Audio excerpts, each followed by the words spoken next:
Considering a new tablet but looking for something small and ultra portable for school or travel? Apple recently launched the iPad mini 5 about 4 years after its previous iteration. It's got a couple of key new features, things like Retina display and now support for the Apple Pencil. I had a chance to use the Apple iPad mini here for a couple of weeks, and here's what I found.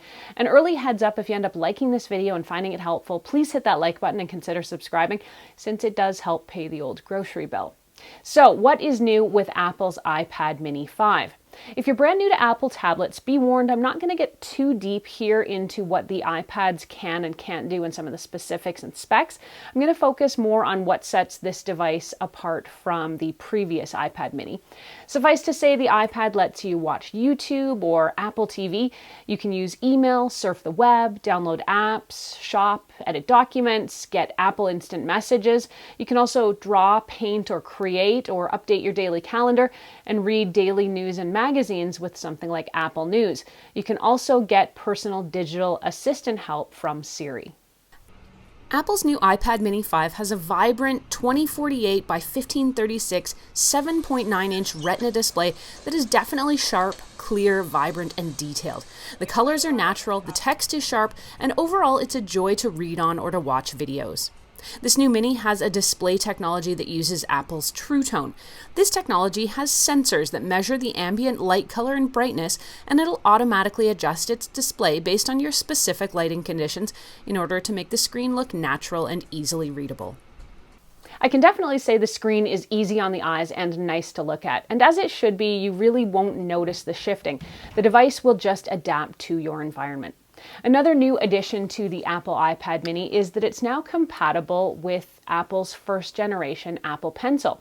So you can use it to draw, tap, or otherwise navigate around your tablet with ease.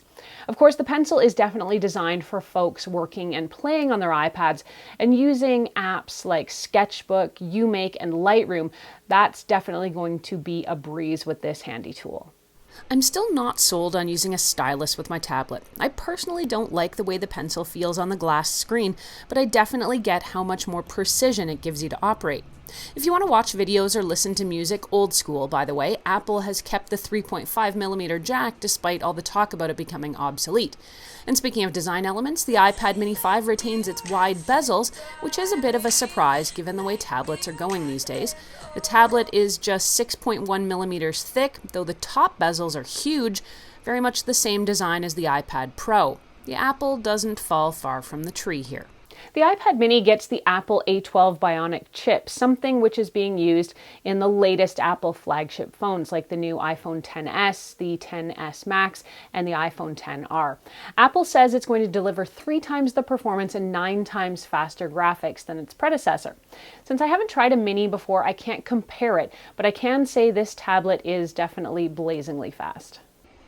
If you're one of those folks who wants to use a tablet to take your vacation snaps, I can't stop you, but yes, we are all looking at you funny when you do. The iPad mini 5 has a 7-megapixel front-facing camera and an 8-megapixel rear camera.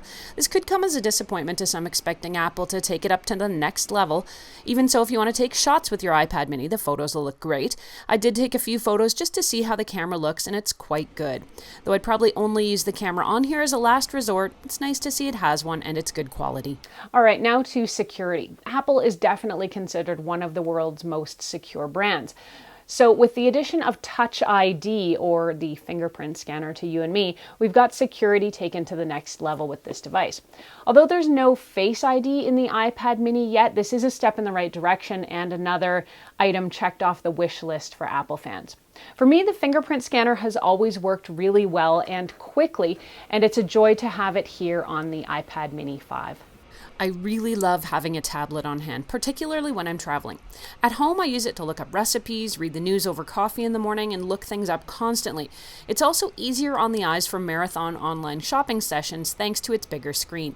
I also take it with me when traveling, since downloading a dozen magazines from Apple News is way easier than carrying that much paper. Plus, with games, music, and Apple TV on board, I'm endlessly entertained even during flight delays.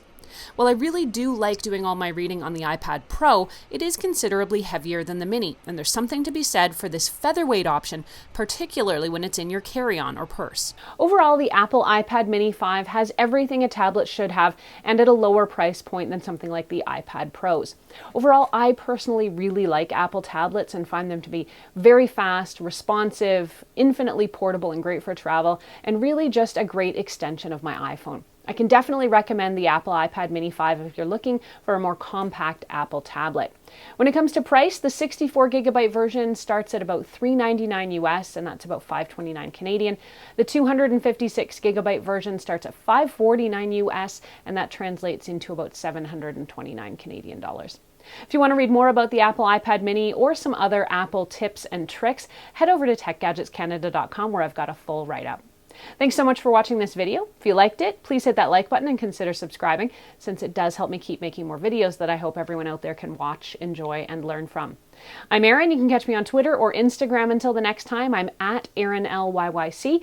You can also find me at facebook.com/techgadgetscanada.